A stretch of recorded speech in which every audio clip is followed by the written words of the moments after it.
I'm yours now, Master. What would you like me to do?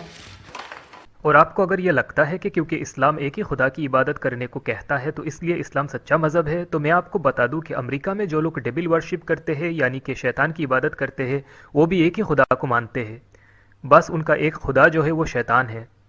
تو کوئی خدا سچا ہے کہ نہیں ہے، اس کی جانچ کرنے کے لیے آپ کو یہ دیکھنا ضروری ہے کہ وہ خدا آپ کو کیا کرنے کے لیے کہہ رہا ہے۔ لوگوں سے پیار محبت سے رہنے کے لیے کہہ رہا ہے، یا آگے سے جا کر حملہ کرنے کے لیے کہہ رہا ہے، خون خرابہ کرنے کے لیے کہہ رہا ہے، سچ بولنے کو کہہ رہا ہے یا جھوٹ بولنے کو کہہ رہا ہے، جیسے تکیہ، تواریہ، مرونا، دارونا وغیرہ۔ عورتوں کی عزت کرنے کے لیے کہہ رہا ہے یا ان کو غلام لونڈی بنانے کے لیے کہہ رہا ہے، چھوٹے بچوں سے لاڈ پیار کرنے کے لیے کہہ رہا ہے یا ان سے ہم بستری کرنے کے لیے کہہ رہا ہے۔ کیا سچ میں کفر سے منع کر رہا ہے یا اپنے گھر کے طرف آپ سے عبادت کروا رہا ہے، کوئی کالا پتھر دے کر آپ سے پتھر پرستی کروا رہا ہے؟ اور اس یونیورس کو اگر کسی نے بنایا ہے تو وہ اس کے اندر تو نہیں ملے گا۔ تو آپ کی ساری امیدیں ٹکی ہے ان دو سوالوں پر کہ بگ بینگ سے پہلے کیا تھا اور یونیورس کے باہر کیا ہے۔ اب اس سوال کے جواب دینے سے پہلے میں چاہتا ہوں کہ ہم اپنے دماغ کو خالی کریں الٹی سیدھی چیزوں سے، تاکہ ہم صحیح طریقے سے کھلے دماغ سے سوچ پائے اس سوال کے بارے میں۔ اس لیے پہلے یہ سمجھے کہ اگر کوئی خدا ہے بھی تو پھر بھی وہ آپ کا اللہ نہیں ہے۔ کیوں؟ کیونکہ 25% لوگوں کو مسلمان بنا کر، 75% لوگوں کو کافر بنا کر، ان کے دلوں پر مہر لگا کر اور ان کے آنکھ کان بند کر کے آپ سے کہتا ہے کہ لڑو جا کے ان سے۔ اگر وہ چاہتا تو سب کو مسلمان بنا دیتا یا کافروں کے اوپر کوئی مہر نہ لگاتا۔ سچا خدا تھوڑے ہی لوگوں کو آپس میں لڑوائے گا۔ پچھلے سال ترکی میں بھوکمپ سے کتنے معصوم لوگ مارے گئے، کتنے مسلمان مارے گئے۔ اللہ اپنے ہی لوگوں کو کیوں مارے گا؟ پھر سورہ مسد میں اللہ ابو لہب کو، ایک معمولی آدمی کو بد دعا دے رہے ہیں کہ تیرے دونوں ہاتھ ٹوٹ جائے، لیکن اللہ اس کا کچھ بھی بگاڑ نہیں پائے۔ جب ابو لہب مرا تب بھی اس کے دونوں ہاتھ سلامت تھے۔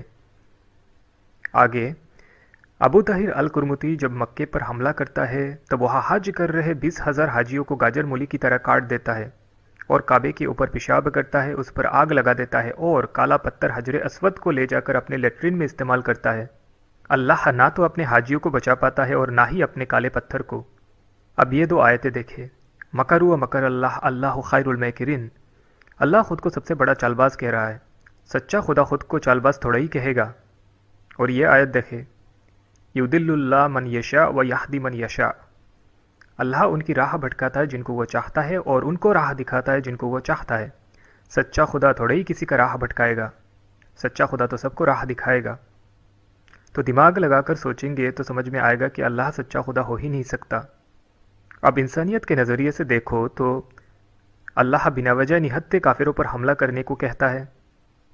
اللہ رات کو سوتے ہوئے نہتے معصوم لوگوں پر حملہ کرنے کی بات کرتا ہے۔ یہ مت کہنا کہ صرف سیلف ڈیفنس میں لڑنے کے لیے کہا گیا ہے۔ میں درجنوں واقعے بتا دوں گا جہاں پر محمد صاحب نے آگے سے جا کر حملہ کیا ہے، اور حملہ کر کے مردوں کو مار کر عورتوں کو غلام بنانے کی اجازت دیتا ہے قرآن۔ چھوٹی چھوٹی بچیاں جن کی اب تک حیض نہیں آئی ہے ان سے شادی کر کے پھر طلاق دینے کی اجازت دیتا ہے قرآن۔ تو انسانیت کے نظریے سے بھی اللہ سچا خدا نہیں ہو سکتا۔ اور سائنس کے نظریے سے دیکھیں تو ان آیتوں میں آسمان جو ہے وہ اللہ میاں کے حساب سے ایک چھت کی طرح ہے جو اپنے اندر سے پھٹ جائے گا اور جس کو آخرت کے دن ایک چمڑے جیسا ادھیڑ دیا جائے گا۔ ان آیتوں میں پنچھیوں کو اللہ آسمان میں پکڑے رکھتا ہے۔ اس آیت میں اللہ نے انسانوں کو گندے مٹی سے بنایا۔ اس آیت میں سورج ایک گرم پانی کے کنویں میں ڈوب جاتا ہے، اور ان آیتوں میں دھرتی فلیٹ ہے یا سپاٹ ہے، ساکن ہے۔ اور یہاں پر دہا مطلب انڈا مت کہنا۔ دہا کے دو حصے ہیں، دہا اور ہا۔ دہا مطلب پھیلایا اور ہا مطلب اس کو، ارد کو۔ آپ اس پر میرا ڈیٹیلڈ ویڈیو دیکھ سکتے ہیں۔ میرے چینل پر 80% قرآن سائنس سے ثابت ہے یا نہیں، یہ والا ویڈیو دیکھ لینا۔ اور قرآن میں کوئی بگ بینگ نہیں ہے، وہی 80% والے ویڈیو میں نے یہ بھی ایکسپلین کیا ہوا ہے۔ زمین اور آسمان کو الگ الگ کر دینا بگ بینگ نہیں ہے، اور اگر زمین کو میٹر اور سماویت کو سپیس مانے تو پھر بھی یہ آیت غلط ہے، کیونکہ سپیس کا ایکسپینشن ہوا ہے، سپیس میٹر سے الگ نہیں ہوا ہے۔ تو سائنس کے معاملے میں بھی بہت سارے غلطیاں ہیں قرآن میں۔ تو سائنس کے نظریے سے بھی اللہ سچا خدا نہیں ہو سکتا۔ اور یاد رکھنا، یشوع نے خود کہا ہے کہ اگر میرے بعد کوئی فرشتہ بھی آ کر آپ سے میری کہی ہوئی باتوں کے خلاف کچھ اور کرنے کے لیے کہے تو سمجھ لینا وہ شیطان ہے۔ تو یشوع کو پہلے سے ہی پتا تھا کہ شیطان جو ہے وہ فرشتے کے روپ میں آنے والا ہے اور لوگوں کو بہکانے والا ہے، اور جو لوگ اس کے بہکاوے میں آ جائیں گے وہ جہنمی ہے۔ تو ایک بار سوچنا ضرور کہ آخرت کے دن اصلی خدا نے جب پوچھا کہ میرے ہی بنائے ہوئے لوگوں پر حملے کر کے ان کو غلام بنا کر ان پر ظلم کیا، چھوٹے بچوں کو بھی نہیں چھوڑا، اور یہ سب کچھ تم نے میرا نام لے کر کے کیا، میرے نام پہ کیا، تو اس دن کوئی جواب نہیں ہوگا آپ کے پاس۔ ابھی بھی وقت ہے، صحیح راستے پہ آ جاؤ۔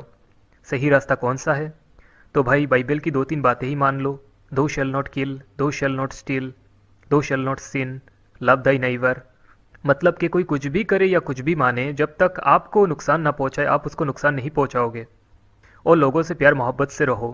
ہندی یا اردو میں ڈیبیٹ کرنے کے لیے آپ ایڈم سیکر یا ایکس مسلم ساحل چینل پر جا سکتے ہیں۔ انگریزی یا عربی میں ڈیبیٹ کرنے کے لیے آپ کرسچن پرنس کے چینل پر جا سکتے ہیں۔